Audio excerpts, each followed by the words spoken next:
चलिए, तो अब क्या प्रश्न था, बताइए। हाँ प्रणाम मैम।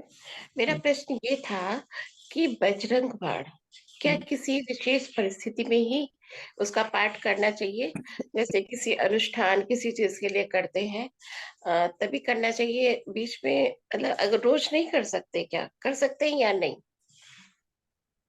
देखिए, बजरंग बाण, कोई भी जब बाण होता है तो बाण चलाने की बाण के रूप में, जब हम और आप जानते हैं कि ये सभी जितने भी मंत्र आते हैं, वो सारे मंत्र चिकित्सा के लिए बने थे, इलाज के। जब समस्या आई तो देवों में ऊर्जा जो संपूर्ण ब्रह्मांड में है उस देवों में ऊर्जा के प्रयोग के लिए कैसे काम लिया जाए, उसके लिए शब्द ध्वनियां बनाई गई, रचनाएं की गई।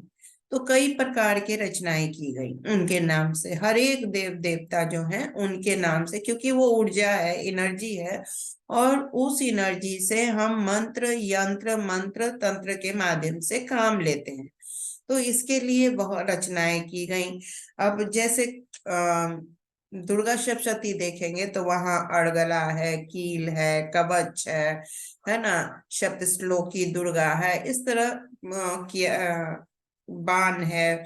तो हर एक ऊर्जा के लिए ऐसी रचनाएं की गई। अम, कवच बनाया गया किसके लिए? आपकी अपनी सुरक्षा के लिए। हनुमान कवच है, दुर्गा कवच है, काली कवच है, जितने भी हैं सभी के कवच लिखेगा कि उनके कवच को जिनके जो इष्ट हैं और जिनको जो पसंद आते हैं देवों में, उन इष्ट का करें। और हनुमान कवच को इसलिए सबसे महत्वपूर्ण कलयुग में माना गया, क्योंकि हनुमान ऊर्जा वायु की वेग की गति से सब काम कर दिया करते थे।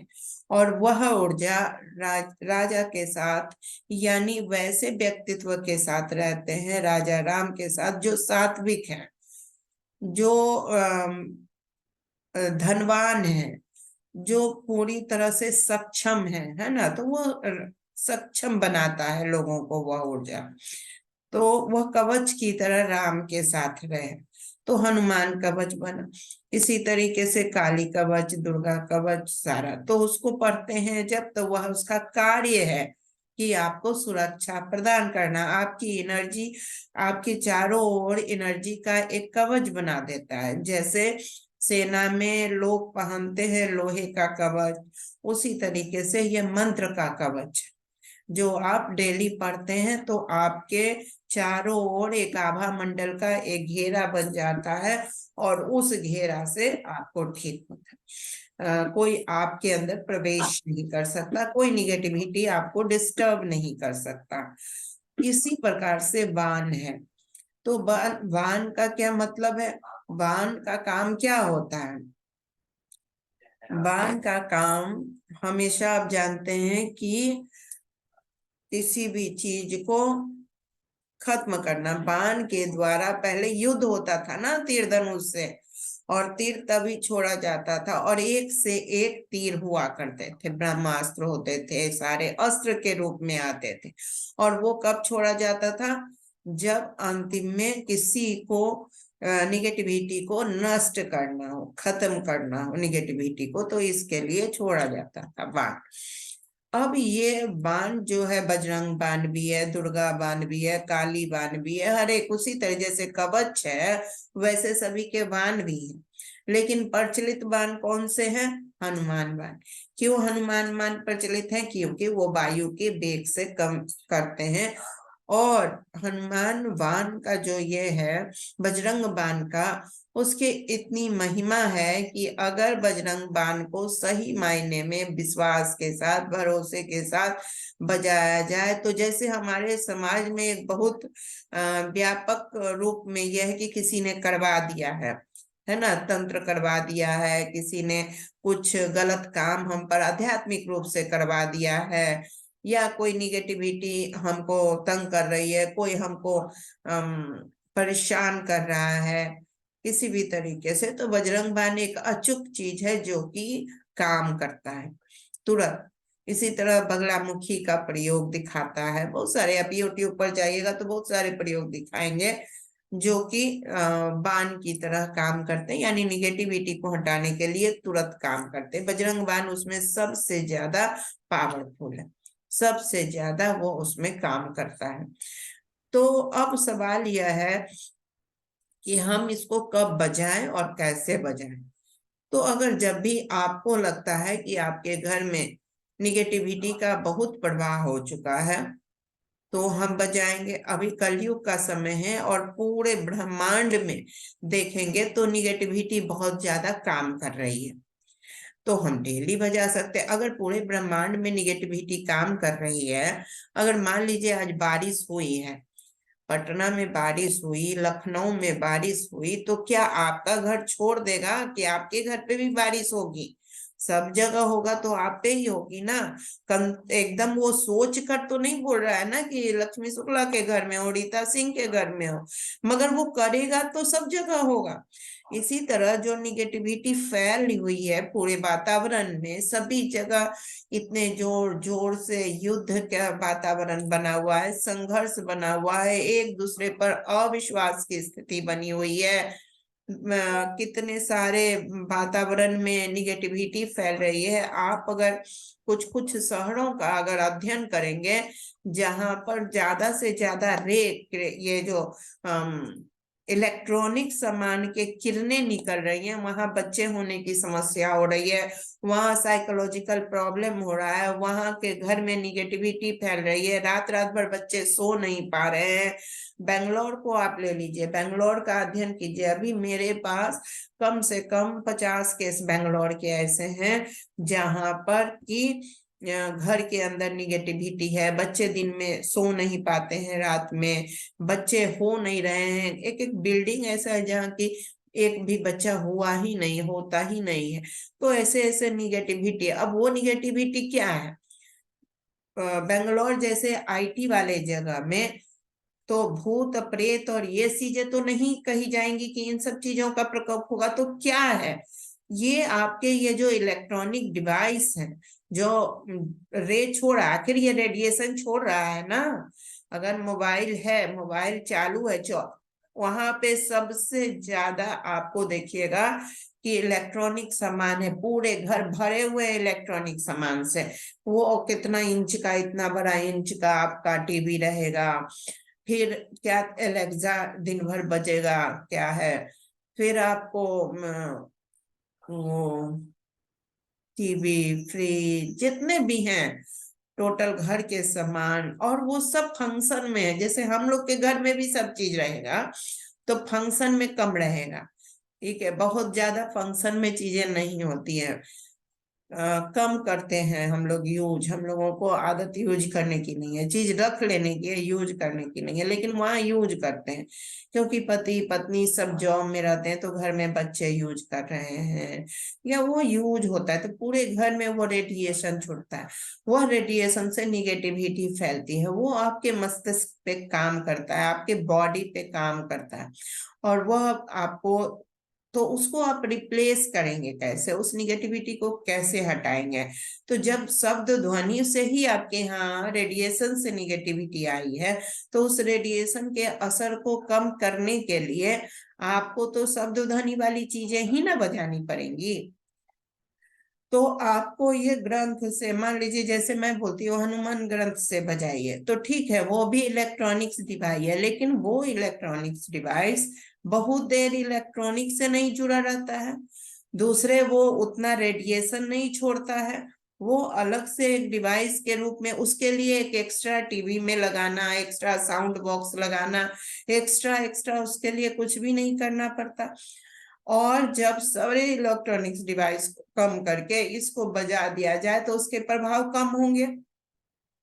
तो निगेटिविटी समाज में अभी कई प्रकार से फैले हुए हैं, तो आपको बाण भी बजाने होंगे। अब यह जरूर, पहले जिस दौर में यह बजरंग बाण शुरू होगा, बहुत प्रभावी तौर पे बाण को लिखा गया, मतलब अति असुरों की अति, उस समय सुर असुर के होते थे, राक्षस का नाम होता था ना, तो वो असुर कौन थे?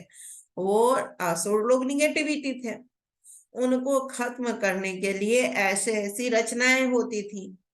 तो उस समय अनुष्ठान पूर्वक ही ना उसको मार, क्योंकि प्रत्यक्ष था सामने। अब दुर्गा आई, महिषासुर सामने था, तो दुर्गा की ऊर्जा क्रिएट की गई, दुर्गा बाण बनाया गया, दुर्गा अस्त्र शस्त्र से अपने बाणों से मारी, तो प्रत्यक्ष था। आज क्या प्रत्यक्ष है? पता है कि कौन आपका शत्रु है और कौन आपका मित्र है? कुछ प्रत्यक्ष है आज? आज ये सूक्ष्म रूप में प्रवेश कर गया है। उस समय प्रत्यक्ष दिखता था, रक्त बीज आ गया, महिषासुर आ गया, हिरण्यकशिपु आ गया, रावण आ गया। उन लोगों की एक पूरी सत्ता प्रत्यक्ष रूप में थी, एक राज प्रत्यक्ष रूप में था। एक राम थे तो एक रावण था, युद्ध करने सीधे सीधे जा सकते थे। आज का पता चल रहा है कौन रावण है, किधर किधर रावण बैठा हुआ है। क्या आप रोड पर चलते समय आपका भय कितना बड़ा होता है, वैसी एनर्जी मेरी तरफ ना आए। तो मेरी तरफ एनर्जी नहीं आए के लिए अगर हम बजरंग बाण बजाते हैं तो क्या दिक्कत है? मैं किसी को तो हानि नहीं पहुंचा रही, मेरा संकल्प जो होगा तभी वही काम वो करेगा ना। अगर दुर्गा जन्म ली महिषासुर को मारने के लिए, तो महिषासुर की सेना को मारने के लिए, तो महिषासुर और महिषासुर की सेना को मारने के बाद उनका संकल्प खत्म हुआ, तो उन्होंने अपने अस्तित्व को स्थापित कर दिया सूक्ष्म रूप में। उनका संकल्प पूरा हुआ, वो चली गई। तो बजरंग बाण का संकल्प जो हम लेंगे वही काम करेगा। अगर हम संकल्प लेते हैं कि हमारे आसपास जो निगेटिविटी सूक्ष्म रूप में, प्रत्यक्ष या अप्रत्यक्ष रूप में मेरे लिए काम कर रही है, वह निगेटिविटी आपके माध्यम से खत्म, तो हमारे अप्रत्यक्ष प्रत्यक्ष निगेटिविटी खत्म होगी। कोई व्यक्ति वस्तु परिस्थिति को हम उसकी निगेटिविटी को खत्म कर रहे हैं, तो इसलिए उसमें बजाने में हर्ज नहीं है। तो आपके संकल्प पर निर्भर करता है कि आप किस संकल्प से क्या बजाते हैं, और बिना संकल्प के बजा रहे हैं तो ऐसे भी वो कुछ काम नहीं करेगा, वो वाइब्रेट करेगा, एक साधारण ध्वनि हो जाएगी। अब मान लीजिए कि हम बुला रहे हैं, मोहन मोहन मोहन मोहन मोहन, आ जाओ रोटी बना दो। अब मोहन मेरा स्टाफ है ही नहीं, मोहन मेरे यहाँ काम करता ही नहीं है, मेरे आसपास मोहन है ही नहीं, तो अब कौन सा मोहन आके मेरे यहाँ रोटी बनाएगा? तो वो आवाज ऐसे ही ध्वनि चली जाएगी। मगर अगर हम संकल्पित हो जाएं कि कहीं तो मोहन है जो खाना बनाएगा आके, और बोलते रहे लगातार, तो हो सकता है 10 दिन 15 दिन 20 दिन में कहीं से वो मोहन आ जाए कि क्यों हमको इतने बुला रहे हैं, हमको झारखंड से आना पड़ा, हमको ब्रह्मांड से आना पड़ा आपके रोटी बनाने के लिए। तो हम क्या संकल्प लेके कैसे करेंगे उस पर निर्भर करेगा कि आपका काम क्या कर रहा है। तो बढ़िया। बजरंग बाण हो, कवच हो, कुछ भी हो, किसी भी प्रकार के जिस उद्देश्य से वो किया है, वो उद्देश्य तो निर्धारित है उसका कि उसी के लिए, जैसे बजरंग बाहु का है वो स्वास्थ्य के लिए ही काम करेगा, उसी तरह बजरंग बाण निगेटिविटी को हटाने के लिए ही काम करेगा। पर अब आपको तय करना है कि निगेटिविटी आपके आसपास है या नहीं है। अगर है तो बचाएंगे, अगर पूर्ण विश्वास है कि नहीं, हमारे आसपास निगेटिविटी है ही नहीं, मैं बिल्कुल सुरक्षित हूँ, मेरे चारों ओर कुछ भी वैसी बातें नहीं है, कोई शब्द बाण नहीं है, कोई भी शब्द के बाण से हमको नहीं बेधता है, कोई भी व्यवहार के बाण से हमको नहीं बेधता है, किसी का व्यवहार मेरे लिए नहीं बनता है, बाण की तरह काम नहीं करता है, तो हम उस पर बाण नहीं छोड़ेंगे। तो यह है बजरंग बाण की महिमा, और यह है बजरंग बाण का महिमा। और खासकर जो किसी भी तरह के, ये बजरंग बाण बना ही था इसलिए कि जैसे हाँ, आध्यात्मिक चीजों को तोड़ फाड़ कर देने के लिए हवन कुंड तोड़ देता था, अध्यात्म में आगे नहीं बढ़ने देता था, आध्यात्मिक बाधाओं से दूरी के लिए भी बजरंग बाण काम करता है। आप जब ध्यान करने लगेंगे तो आपको नींद आने लगेगी, तो आलस्य आने लगेगा आपको, तो आपके घर के आसपास की एनर्जी आपको नहीं ऊपर उठने दे रही है, तो वो भी एक तरह की निगेटिविटी है। तो उसमें भी हम बजरंग बाण बजा के उस निगेटिविटी को हटाकर हम पॉजिटिव एनर्जी कर सकते हैं। तो हमारे संकल्प, जो संकल्प लेंगे किसी घर में बच्चा नहीं हो रहा है, तो निश्चित उसका फिजिकल प्रॉब्लम होगा, निश्चित उसके डॉक्टरी मेडिकल कुछ प्रॉब्लम होंगे, सब चीज होगा।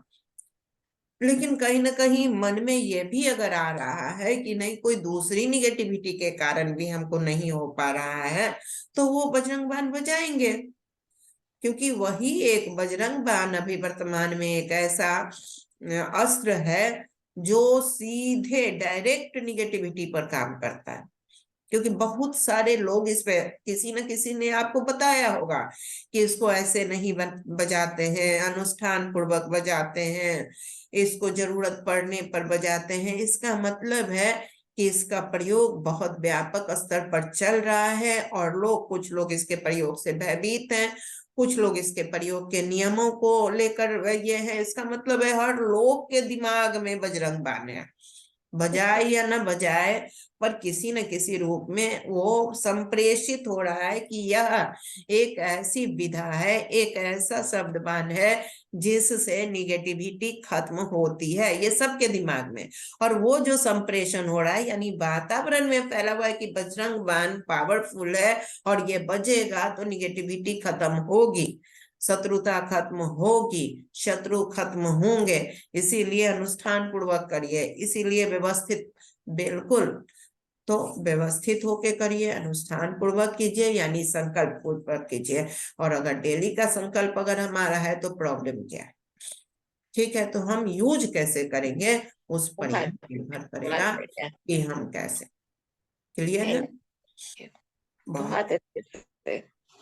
कई बार ये प्रश्न मन में उठता था, तो हमने कहा इसको एज क्लियर ही कर लेते। बहुत बढ़िया से समझ में आया।